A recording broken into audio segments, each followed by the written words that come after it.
Kita ulun paringi pusaka. Ya kuwi wujude kalung. Kang aran kalung Robyong Kencana. Pusaka iki mengko tuthukna Prabu Kalasreng. Oh nggih. Nek wis tak tuthukke Prabu Kalasreng mati, sandangane agemen kowe dadi ratu ning Giri Kadasar. Oh nggih.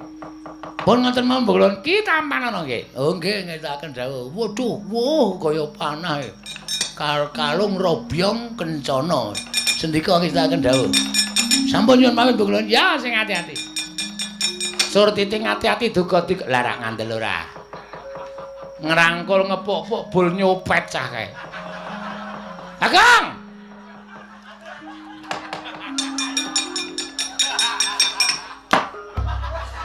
Wonten Jawa Bu Kulon. Wes, dompet tulun balekke.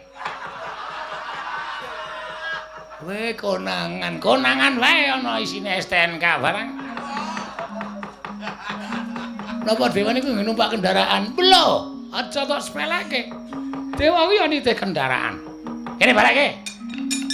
Oh alah, kaya konangan ngepuk-puk kok nggon sak ora. Sembrana ora. Pun kula delok e wau. Iya. Saman kok nyimpen fotone bojo kula. Wes. Sing kandha sapa ora wae. Ayo. Oh, ajar nang kene iki. Ora ngawur iki. Garwa ulun e padake. Wah, persis bojo kula e. Berarti garwane Pukulun Trada niku nggih elek. Ayo, Ben. Sing penting tresna kok. Matane wurdek, Ben. Ben sakarmu arep.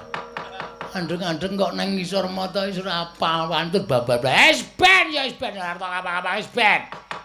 Wis kana mangkat ulun kondur makayangan. Ngatos-atos Pukulun sembah kula ingkang nderekaken Jengkar Paduka Pukulun Bathara Trata. Ya, muga-muga kasembatan panjangka kita ya.